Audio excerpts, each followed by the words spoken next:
Andy Scott is a musician and songwriter, best known for being the lead guitarist and backing vocalist for the band Sweet. And he's on the line here just now. How are you today? Yeah, I'm pretty good. I was just telling you earlier that Yeah. I don't really go out that much. Hang around the house, walk the dog. It's I live in the middle of nowhere. Hmm. You, I gather you're Scottish, and Yeah. do you have open spaces near where you live? Kind of, yeah. Not as much as probably where you live if you're in the middle of nowhere, but certainly Yeah, more than yeah. the middle of a city. Okay, well, I'm on a ley line between Stonehenge and Avebury Stones, so Ah. it's all a little bit used to be corn circle country, but they seem to have stopped ever since the guys who used to do them they've died off, I think. Well, you've got a tour with Sweet coming up later this year, the Unlock the Rock tour. What are you able to tell us about the tour?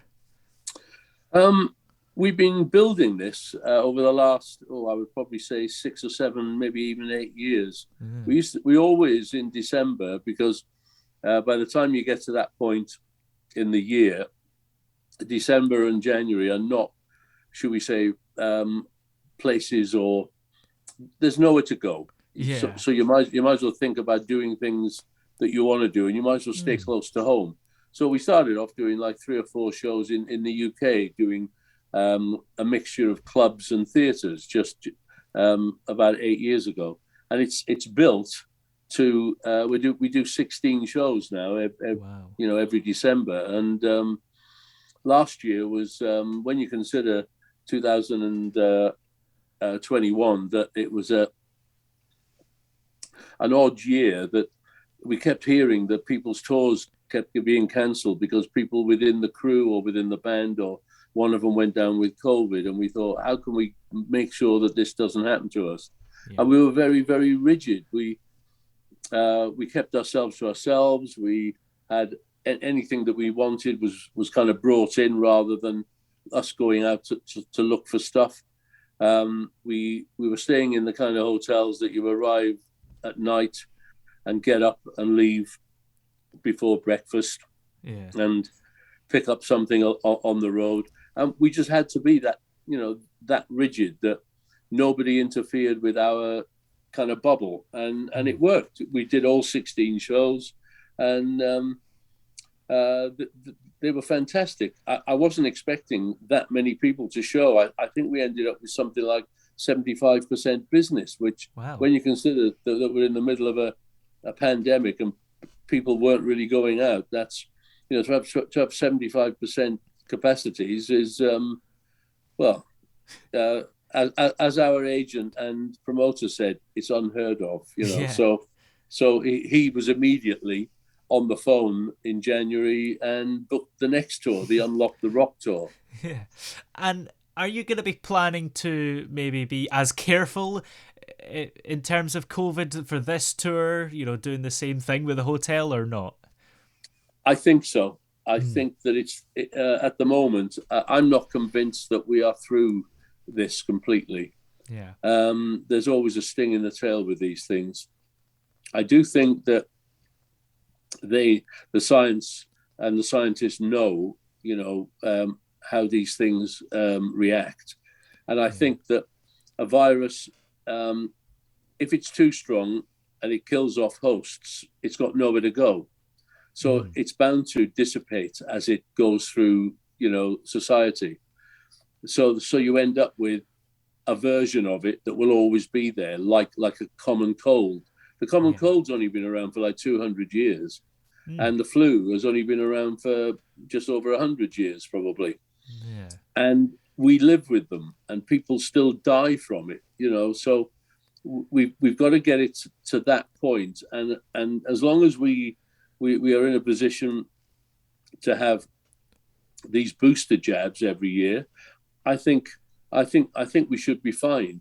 Mm. I don't like the idea of somebody trying to, mess with. I mean, we're seeing already what messing with with economics and allowing people with money to kind of do things. We're seeing the outcome of that right now, Yeah. and I just think that there's got to be a better way of dealing with things like pandemics versus life. There's got to be a better balance. You can't, and you also can't have super rich and super poor. It's got to come together somewhere. You know. Yeah, definitely. Now, in terms of the tour, of course, you're the last surviving member of Sweet now, aren't you? So the lineup will be different apart from you. So who is in the lineup? Um, it's been like this for the last two UK tours. Hmm. We've got a singer called Paul Manzi. He was with a band called Cats in Space for a few years, and he was our go-to deputy whenever we Hmm. needed somebody. When either the singer or the keyboard player or the second guitar player, couldn't do the tour or some dates, and I suddenly realised that in Paul we had somebody who was potentially better than the guys that we had in the band, but you don't do ruthless things, or at least I don't. Yeah. So that when the moment came about 3 years ago to make some changes, Paul was obviously on our radar, and at the same time, there were things happening within the band. We knew we needed to become a five-piece. We couldn't just do it as a four-piece anymore, Hmm. because I wanted Paul to be a front man, which is what he is, which is what Sweet always had, a guy Yeah. out front with uh, just a microphone. And so at the same time, we got a permanent bass player in as well, Hmm. a guy called Lee Small. So we're now a five-piece band, and it sounds great. The extra voice certainly helps, Oh, yeah. and the textures of being able to, um, instead of a guy playing either guitar or keyboards, you've got somebody who can do. We can do both now. We can have guitar and keyboards. Yeah. It's a better system. Yeah, absolutely. And has this new lineup maybe made you change the set list a bit? Perhaps if, maybe the new singer in particular, if some songs suit him better than, the songs that you did classically, if that makes sense. It does, Mm. and we did. We started to go down the slightly more with the previous lineup, in like the from like 2010, 11 through to 2018. We started to lose a little bit of the heavy rock Mm. and start to move into the more melodic generated material that we used to do. We used to do an acoustic set in the middle of the set, and we would do all those original bubblegum songs from 1970, Yeah. 71, which used to. I mean, doing it that way with an acoustic guitar, at least it wasn't trying to, recreate something that would not have been as easy standing up and trying to do it in the normal way. Yeah. But So we're going back slightly and delving into some of the rock tracks off albums. And the last single, Everything, was actually from an album in 2002, 20 years ago. Mm. And I knew Paul, as soon as he started to sing it, that this would be fantastic. Yeah. It was never picked off that album as a single. And it was as soon as he started to, we hadn't even got to the chorus. I kind of said, "We're going in the studio to do this," and Yeah. and it went to number one in the Heritage chart in the UK Wow. while we were on tour, which was fantastic. Yeah. So how else do you think the tour compares to how it would have been back in the day? Well, there's still musicians who have to get on stage, and there's still Yeah. there's actually a bit more crew these days to help you get your gear about. But I suppose the main difference is equipment is better. Yeah. I think the audience gets a better deal sound wise, because when I think back to Sweet in the 50 years ago, we would pile all the Marshalls on stage and turn them up, Yeah. and we would have literally a bank of speakers just for the voices. Wow. So you'd have all this stuff coming off stage. We would probably put a mic over the drums and in the bass drum, Yeah. but the rest of it, whatever the guitar and bass did, would be acoustically. That was it. There was no mics on that, and there would be 4 microphones through like a PA system that really and truthfully was only as loud as our guitar amps. So you had to have somebody in the hall, because you very rarely did you have these sound desks out the front, like you see today. Yeah. The sound desk was to one side somewhere. And once you'd got the balance at a kind of sound check, if you were lucky enough to get there in time, that's it. It stayed like that for the whole night. Wow. And it's so that's very different, because now you go and see some bands. I mean, for example, 10cc, they almost sound like the records, because Yeah. it's so technically good. I mean, I've been told, when people come to see us, they just kind of say it's the best sound, and the band are, should we say, on form at the moment. Yeah. Our way of recreating it is pretty good too. I'd never really realised that before, about how you didn't really have any sort of soundboard. Would you have wanted to do it in the old way? Because even though the way everybody would do it now would sound better, maybe people would like the nostalgia of how it was. There are bands that still do that, because you can go into pubs and you'll see bands still thinking that they're Jimi Hendrix, and Yes. they'll put a stack of Marshall up there, and the PA within the venue is only should we say loud enough for that venue. Yeah. So you'll find that a loud guitar player won't even be in the PA system. So you'll be getting a vibe of that anyway. I think that musicians, when they start to think about putting a band together and going to play venues these days, they automatically get sucked into the fact that, oh, we got to get there in time to do a sound check and get the monitors right. And there were no monitors when we used to play. Yeah. Everything was done almost by a little bit of witchcraft, because a couple of the speakers on the side would have open backs, so you'd get a little bit of vibe as to what the voices were doing. But no, I wouldn't want to go back to that, because my hearing has kind of suffered along the way. Yeah.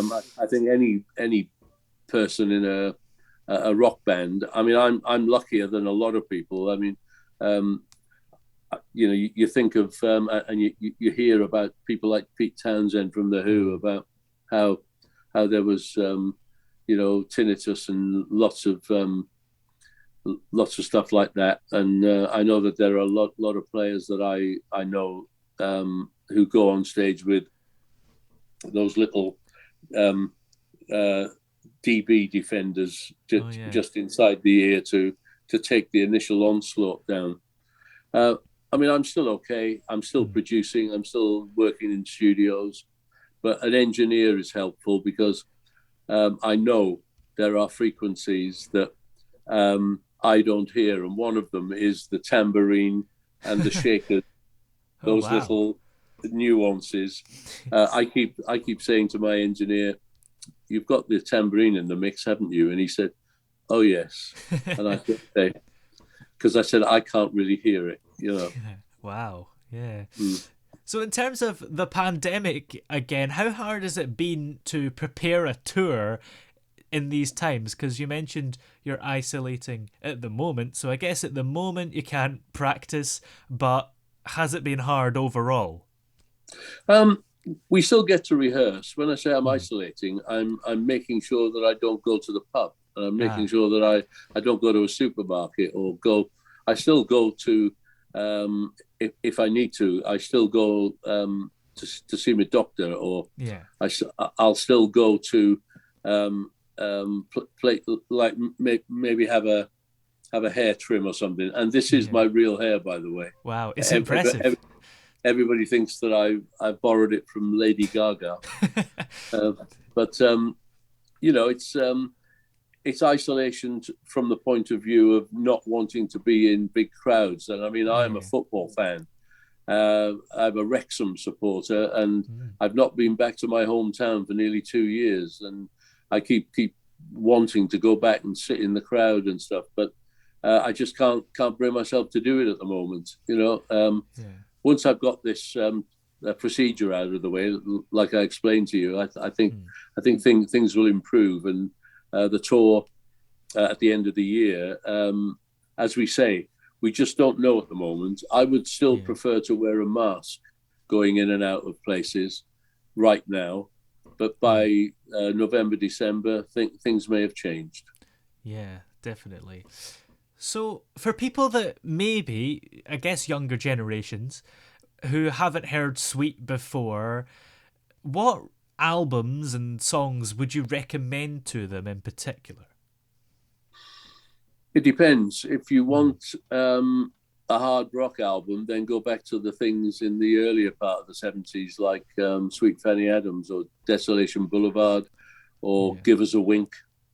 Um, and then if you want something a bit more prog rock, find some of the later albums like Level Headed or A Cut Above the Rest, Mm. something like that.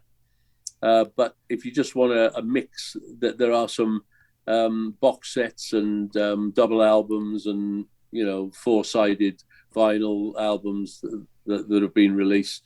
Um, One of them in particular was a big hit in Europe about 5 years ago. It was called "Sweet: The Ultimate Story," Ah. and that for me, you would get a picture of how the band developed from the very early days to what it is today, because there's something from every era on that album.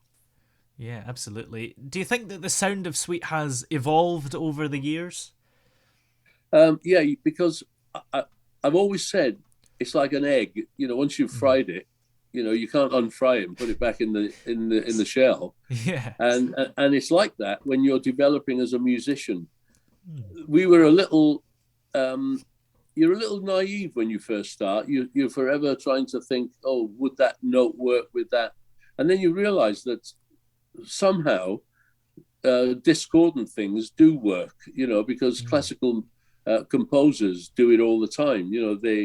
They put things down in the bass end that right up in the top end, the notes would jar if they were all in the same register, but they're not. Yeah. They're separated. So, Mm. and a song like "Love Is Like Oxygen" is an absolute example of something like that. But we've developed from this cheesy pop band into a glam rock band, which basically now people call hair metal, Yeah. and into what I would call an AOR type band, maybe not quite prog rock like Emerson, Lake and Palmer or Genesis, or maybe not quite as far down the road as that, or Yeah. Yes, but Mm. we've certainly developed along that line rather than the three chords um, of bands. I mean, I love Status Quo, Yeah. but I think we've kind of just moved over slightly from that. Yet Mm. we were right in the pocket in the mid 70s. There were several bands like Slade, Sweet, Status Quo, even T Rex. We were all Yeah. heading down that uh, minimalist chord highway, and Yeah. getting songs that people could relate to and sing to, and dance to back then. You know. Yeah, and Sweet seemed to be, I guess, one of the first few bands that come to mind when you think of glam rock. So, Mm, yeah. yeah, uh, I bumped into not that long ago, about maybe 3 or 4 years ago, when we were flying out to Germany. Jarvis Cocker, Oh, who was doing one of his DJing sets yeah. out somewhere in Europe, and we were on the same flight, and we were stood there waiting for luggage. It was somewhere like, I don't know, Stuttgart or Mm. Munich, and I'm thinking, I didn't think they were back on the road, and then I realised, yeah, he's DJing and stuff. Uh, And these two boxes of vinyls came down the chute, and he put them on his trolley. And I was chatting to him, and I basically said, "So you bring your own records?" He went, "Yeah." He said, "There's a few of yours in there." He, yeah, he, wow. he, he said, "If ever it goes a bit flat," he said, "one of your songs always brings it back up." And I went, Wow. "Nice to hear," you Yeah, know. that's good because your music has survived at least to Yeah, Jarvis Cocker's era and then yeah, hopefully yeah. beyond. Well, he's a bit of a lad anyway, isn't he? Yeah. Yeah, absolutely. Do you rate any modern guitarist quite highly? I don't know if you listen to modern music, but is there anyone in the charts that you like their guitar work? Um, that's quite difficult Mm. because I can't really get my head round the ones who want to play blisteringly fast and put 1,000 notes where half a dozen would do. Yeah. You know, I always sort of hark back um, to the Eric Clapton, Jeff Beck, even Hendrix Mm. era, where um, you make your notes count. You know, I know that a lot of what they did came from the blues, but I think it's probably where mine came from as well. Yeah. Um, at some point in your life, you want to play fast, and of course we all do. And on some of the albums that I mentioned, like "Give Us a Wink," you know, I'm probably playing like these guys in these hair metal bands today, you know, or Yeah. the guys where you hear this, you know, you might as well have a drill going on your guitar, you know, with a plectrum on the end of it. But I can't play that. Yeah. I can't play like that. But I suppose it's got its place in music, like well, like rap, like everything. Mm. But to actually find a guitar player today, I mean, I like Dave Grohl. Mm. I think what he's done since Nirvana, as with the Foo Yeah. Fighters, has been fantastic stuff. You know, you've got melodic songs, and you've actually got the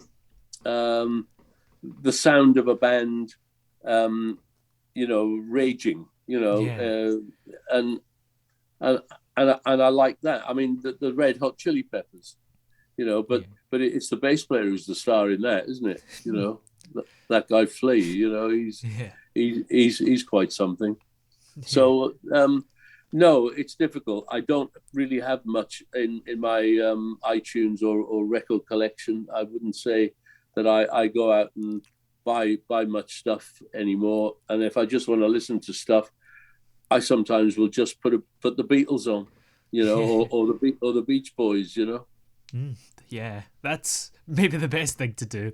So, after this tour, are there any more plans for future tours, or does it all depend on how well this one does? Oh no, I think we've hit a seam now. Mm, We've hit the ground running. I think that there will always be a UK tour in November, December, unless somebody yeah, makes us a better offer and we end up going to Australia when the weather's better than we usually go to Australia.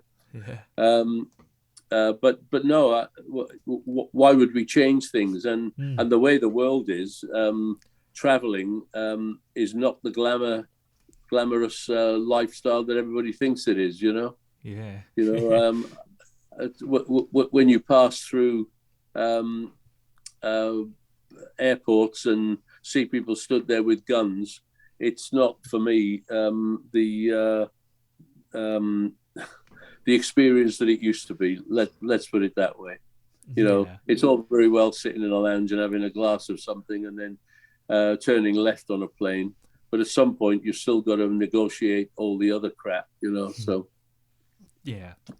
Well, just looking at a few dates here, it starts on the 24th of November in Newcastle, then it goes on to Edinburgh, Lytham, Holmfirth, Bury St Edmunds, Bexhill, Islington, Oxford, Northampton, Manchester, Norwich, Exeter, Frome, Wolverhampton, and Nottingham. You're going to be quite busy. yeah, it doesn't sound as dartboard as some of the tours we've been on, though. Yeah. We haven't got any Glasgow to Southamptons on there, Oh, yeah. or Truro to Norwich. It's we've actually it seems to be better planned. I'm afraid we're only doing one in Scotland, Yeah. and that seems to be Edinburgh, the Queen's Hall. Yeah. We normally do at least three, maybe Aberdeen, Edinburgh, and Glasgow, but there's only one on that tour. We did one in Cardiff last year on the last tour, but it seems Wales has missed out again. But Nottingham Rock City, the original band used to play there in the late 70s. Wow. So it's really nice to go back to venues that the original band played. Yeah, definitely. That's such a great idea. So, tickets are available on planetrock.com and thegigcartel.com if people are interested. And yes, anything else coming up in terms of perhaps new music, or is it just the performing that's being done at the moment? Well, we had an album out last year, beginning of last year, called Isolation Boulevard. In fact, it came out before Christmas in 2020, but it was last year where it started to make inroads. Isolation Boulevard, I suddenly realized we needed an album, and we were working on some new material, but then the pandemic hit. Yeah. And the only way we could do this was to do things remotely. And I thought, we're not going to make a new album with us all being in different places. That's not going to happen. Yeah. We like to be in the same place. I want to see the drummer. I don't want to send him a demo and him say, oh, what if we did this? Because all of a sudden you're now in this, like you hear with modern people, they're sending their files everywhere in the world, and in the end you come back with this. It's, for me, it's like having a jumble of wires that you've got to sort out, and I'd rather be organized at the beginning. So we needed this album, and we decided that one of the best ways to go about it was to do material that we were playing live, that we knew. In other words, let's do another, almost like a greatest hits album. Yeah. We found some drum tracks from live gigs that had never been used. We'd also recorded some new drum tracks when we did an album of covers a few years back. So I was able to pull together from all different kinds of sources and we hit a bit of luck in the late summer when the lockdown was eased for a couple of months. I don't know if you remember this. We were able to see more people. Yeah. And the bass player and Lee and Paul came down to my studio, and we cracked on. We put some guitars, bass, and all the voices down, and then mixed it in with the drum tracks that Bruce was sending us, and what we already had. The engineer that I work with is now our keyboard player, second guitarist on the road. He came from a band called the Novatines. And we were able to put this album together, Isolation Boulevard. It wasn't called anything at that point, but I looked at the track listing and then looked back at the Desolation Boulevard album, and I thought, they're quite similar. So just off the top of the head, call it Isolation Boulevard, and everybody liked it. So we stuck with that. We've had 3 singles that have gone in the charts since the beginning of 2021. Still Got the Rock, Set Me Free, and Everything. And we still have this new material that we're now working on again. to do another album, which will come out in something like September of this year. Wow. We haven't got a title for that. So Right. if you've got any ideas, send me a title. I've got nothing. And please don't say "Keep on Rocking." Yeah. Well, you must be glad you called it Isolation Boulevard, because imagine if you thought of that name after releasing it, you'd be kicking Oh yeah, yourself. yeah, exactly. Yeah. Yeah, I actually think that that sometimes genius might be a bit slow and works in mysterious ways, but we got there. Yeah, absolutely. Well, many thanks for coming on the show today. It's been great having you on. Thanks, and you. I wish you all the luck, mate. I Yes, really do. great. And I Thank can you. see in the because we got the pictures up, I can see that you're a Muppets fan. Yes, I am indeed.